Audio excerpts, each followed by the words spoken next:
Gracias, señor presidente. Señorías, decía Billy Graham que permitir una injusticia significa abrir el camino a todas las que la siguen. Y cuando hablamos de las comunicaciones con la meseta, es obligado hacer una reflexión sobre la historia del peaje del Huerna y más sobre los orígenes de lo que son la planificación en materia de infraestructuras del Estado. Y hay hechos que ponen de manifiesto una realidad, y esta es que 9 autopistas están en quiebra y que el Ministerio de Fomento aceptará su responsabilidad patrimonial y las incorporará a la red estatal de carreteras o volverá a licitarlas, y ya veremos en qué condiciones. ¿Por qué ocurre esto? Miren, el incumplimiento de las previsiones establecidas en los planes económicos y financieros de los proyectos de infraestructuras han generado históricamente graves problemas en las concesiones de obra pública. Y esto ha traído negociaciones oportunistas que han ocasionado normalmente importantes perjuicios a la sociedad. Y fue la llegada del Gobierno del Partido Popular allá en 1996 la que hizo que se apostara por incrementar las asociaciones público-privadas utilizando un esquema de financiación de infraestructuras sin comprometer los criterios macroeconómicos de convergencia de la Unión Europea. El problema que tenía el Ejecutivo era conseguir que la facturación de las autopistas fuese al menos de un 50% de origen no público para que Bruselas no computase las aportaciones estatales como déficit público. El resultado, una nefasta planificación de las infraestructuras aupado por los potenciales concesionarios, estimaciones de tráfico superiores al previsto y terrenos expropiados mucho más caros. Fíjense, a modo de ejemplo, se pasó de una estimación de 400 millones de euros a más de 2.200 millones de euros de coste de las mismas. Pero la mala gestión y la planificación de los gobiernos del Partido Popular tienen más ejemplos con consecuencias nefastas para los ciudadanos. Durante años, la privatización de empresas públicas trajo esas consecuencias negativas para Asturias. Empresas públicas competitivas que estuvieron años recibiendo subvenciones del Estado hasta que pasaron a tener beneficios y en ese momento decidieron privatizarlas. Hablo de una privatización de la Empresa Nacional de Autopistas allá en el 2003 y, por ende, de Aucalsa, tras ser saneada, hecho que condenó a nuestra comunidad autónoma. La estrategia del Partido Popular fue clara.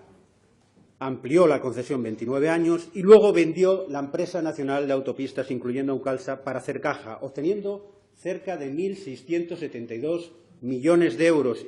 Y, mientras tanto, seguimos soportando el tercer peaje más caro de España por kilómetro recorrido. Ustedes, el Partido Popular, nunca respondieron del por qué se privatizaron estas empresas, que sí dieron beneficios, mientras que cuando tenían pérdidas era el Estado el que debía hacer frente a las mismas. Y nos encontramos ahora con que vemos en el horizonte que el Estado prevé rescatar 9 autopistas de peaje con un coste estimado de más de 2.000 millones de euros, según estimaciones del Ministerio, o, si entendemos o escuchamos las estimaciones de las empresas, más de 5.500 millones de euros. Y recuerden que fue la ministra Pastor la que dijo que el rescate de las autopistas no nos costaría un euro. Y tenía razón, no nos va a costar un euro, nos va a costar cerca de 5.500 millones de euros. ¿Y esperan ustedes que nos quedemos todos de brazos cruzados? Miren, antes de que me lo digan, lo haré yo. Es cierto que fue el presidente Zapatero el que comprometió la eliminación del peaje y no lo hizo. También es cierto que las condiciones económicas en aquel momento eran otras. Pero, como decía aquel, pedir perdón no es humillarse, es reconocer que fallamos y que queremos cambiar. Hoy la situación es totalmente distinta.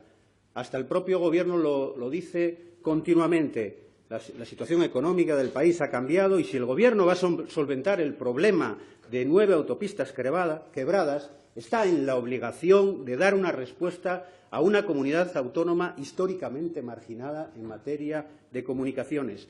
No queremos más, pero tampoco queremos menos que otras comunidades autónomas, menos que otros territorios.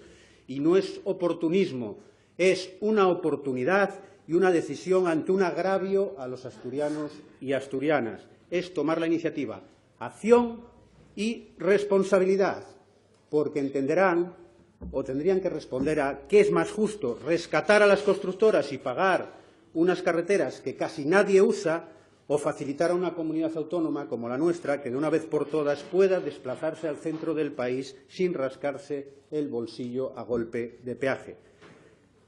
Son ustedes los que creen que los peajes son un instrumento fundamental para conseguir un equilibrio intergeneracional en el reparto de los elevados costes que dichas obras conllevan. Y no lo decimos nosotros, lo decía el Ministerio de Fomento en el año 2003 ante una pregunta de una diputada del Grupo Parlamentario Socialista en el Congreso, pero también decía el señor García Santoveña, ya por el año 2000, que el peaje es el impuesto más directo y más justo porque paga quien usa la autopista. No sé si siguen pensando lo mismo.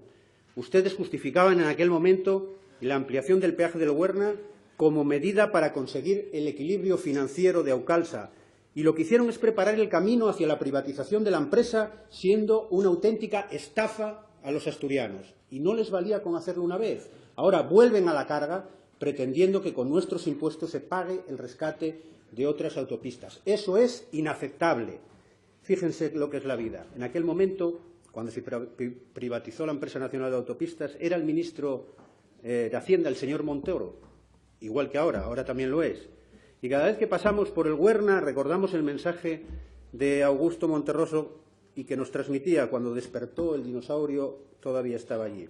No debemos de permitir que continúen las desigualdades en este país. No deben existir esos agravios, y es por ello que espero que toda la Cámara hoy aquí apoye esta iniciativa, porque una mala gestión trajo graves consecuencias para Asturias. Y no es aplicable aquella frase del señor Álvarez Cascos que decía: a toro pasado todos acertamos por qué lado se tira el penalti. Pensaban que no iba a referirme al señor Álvarez Cascos antes de que terminara. Estén tranquilos que no lo voy a mencionar 3 veces, no vaya a ser. Finalizo, señor presidente. Quiero referirme a las enmiendas que han presentado. Una de las presentadas por el Grupo Foro Asturias se refiere a la autopista de peaje 6, en el mismo sentido en lo que pedimos para el Huerna. Aunque los argumentos son otros, dado que la sentencia del Tribunal de Justicia de la Unión Europea es del 2010 y que indicaba que el Gobierno de España en aquel momento había vulnerado las directrices comunitarias, lo controvertido es que, habiendo aprobado en el 2012 un Real Decreto modificando determinados términos de la concesión, incluso reduciendo en 7 años la misma y debiendo revisar en función del tráfico y de otras variables, esta decisión traerá compensaciones a la empresa, a Iberpistas. Además, incluso no coincide la opinión del Ministerio en cuanto a la fecha de expiración de la concesión y la de otras instancias. Este es otro ejemplo más del pasteleo del Gobierno del señor Aznar con la connivencia de las empresas y, por supuesto, con la actual visión que tiene el Partido Popular, que ya ha puesto la maquinaria a funcionar para mantener la concesión. Solamente tenemos que ver iniciativas que están registrando en otros parlamentos, como en Castilla y León. Y lo llamativo es que sea el padre de la criatura quien ahora registra esta enmienda.